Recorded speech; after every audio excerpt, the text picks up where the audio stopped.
On a sunny day, a flagpole casts a 21-foot shadow. Picture that.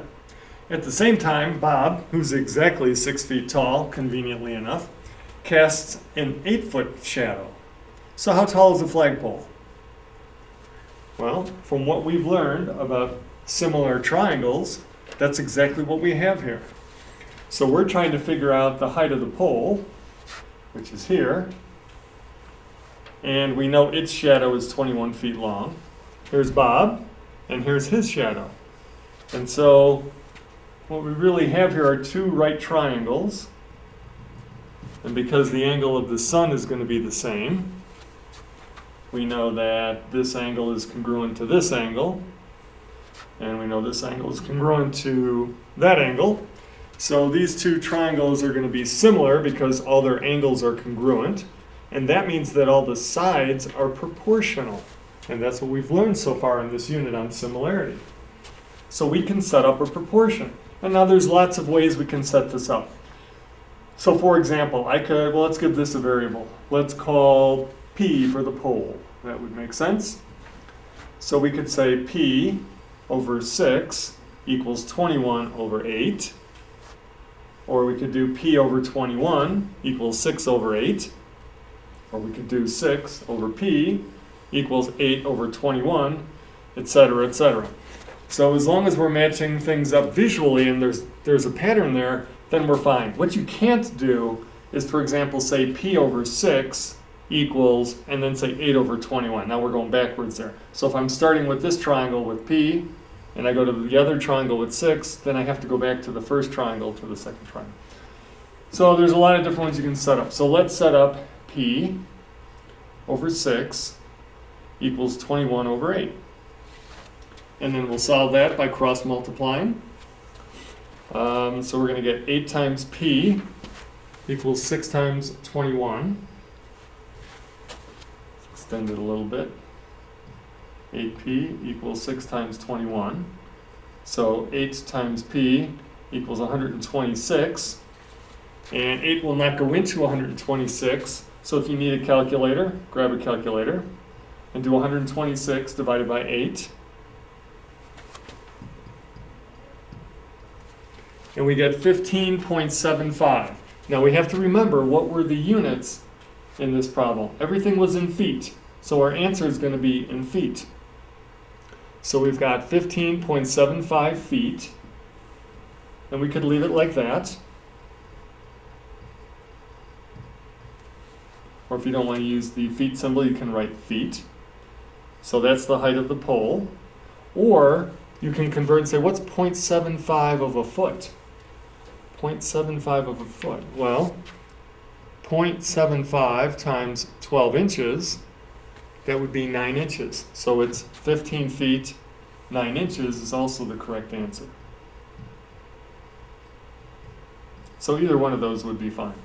But using a proportion to solve a shadow problem. Today I want to talk a little bit about dilations. And so we've already done this notation. You've seen this before. Put an arrow here. You know, where we've done x comma y arrow and then x plus 2 comma y minus 5 or etc. This time though, instead of adding or subtracting numbers, which would be sliding our figure up, down, left, or right, we're going to multiply the x coordinate by something and the y coordinate by something, and that's going to give us a new point. And how does that affect our picture? So this is our dilation rule. We write a D for dilation, colon, x comma y, so, and an arrow. We always write this for every single time when we're doing the dilation rule. Here is what changes. The numbers in front of x and y in this part are what will change. All right, so let's take a look at this. We want to apply this dilation to the polygon, ABC. So what that means is we want to take point A, and we're going to multiply the x by 2/3, and we're going to multiply the y number by 2/3. If you need a calculator, use a calculator. So the new point, we'll call it A prime. When I do -6 times 2/3, I'm going to get -4. And when I do 3 times 2/3, I'll get 2. And by the way, here's a little Side note, so negative 6 times 2/3. Change the 6 to a fraction, 6 over 1. Multiply across, and then we can divide and we get negative 4. Or you can reduce before you multiply, and that's what I usually do. 3 goes into 3 once, 3 goes into 6 twice. Now when I multiply across, I get negative 4 over 1, or just negative 4. So that's how I came up with that answer. All right, let's keep going. How about b prime? We're going to do negative 3 times 2/3, and then we're going to do 9 times 2/3. So negative 3 times 2/3 is negative 2. 9 times 2/3 is going to be 6. And then for c prime, and a lot of times the numbers repeat, so you don't have to do all this extra work. We already did 3 times 2/3 over here, and the answer was 2. So I know the answer is 2 already. We also did it for 6, but we did it for negative 6, so we'll get a positive 4 here. So now what we want to do is plot those new points. Let's plot a prime, b prime, and c prime, and see what that did to our picture. So that's where they wind up being. So if you notice what happened here is all of these points move 2/3 of the way closer to 0, 0, the origin. So if I connected these with straight lines, you'd see that it would go right to 0, 0. Let me draw one of those in there. So for example, right there. So this new point b prime is 2/3 of the way that it was originally to be. And so that's the thing. So we're shrinking down because we're multiplying by a number that's less than 1. So let's get rid of that. And then we should label these. So this would be a prime, this one's b prime, and this one's c prime. And so that's all it is for applying a dilation rule. We're just taking all the coordinates and we're multiplying by the number in front of x and the number in front of y in our rule for each of our points. And then we get our new points. So that seems easy enough.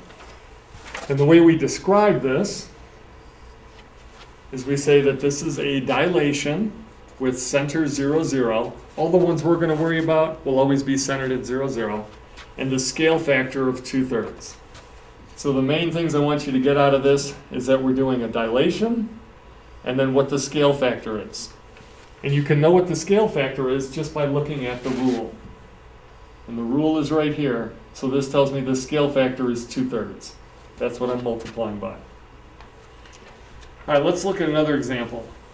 This time I'm giving you 4 points, P, Q, R, S, and then there's going to be a transformation on those, and I wind up with G, H, I, and J. So what's happening here is P is transforming into G, Q to H, R to I, and S to J. And I'm wondering, what kind of transformation do we have here? And are these things going to be similar? So let's look at a picture. So when I look at this picture, I see, okay, the original is in blue, PQRS, and the transformation is in the image, GHIJ, is in red. So are these two figures going to be similar? Well, all we want to do is we want to look at what the rule would be. So they didn't give us a rule, so we have to figure out, is there a rule that's the same for all of these? So what happened with P? The X number was 2, it went to 4. The Y number was a 1 and it became a 2. What are we multiplying to get from P to G? Obviously we're multiplying by 2 in both cases. So let me jot that down. So we're doing 2 times X, 2 times Y. How about from Q to H? What's happening there? 2 times 2 is 4, 3 times 2 is 6. Oh, that seems to work as well. We're multiplying the X by 2 and we're multiplying the Y by 2. How about from R to I? Multiply 6 times 2, uh-oh. If it was the same as the rest, that would be 6 times 2 is 12. 3 times 2 is 6, but that doesn't work. So we have a problem here, and we don't have the same rule that we did for P and Q as we do for R. And likewise for the next one, for S and J. So because that rule is not the same, the rule xy maps goes to 2x, 2y. That'll map P to G and also Q to H, but it doesn't do R to I or S to J. So, but not S to J, yeah, or R to I. So these two figures are not going to be similar. I mean, they're both rectangles, but they're not similar because the ratio of the sides are not going to be the same. All right, that's it. So you have a worksheet for your assignment, and you can get started.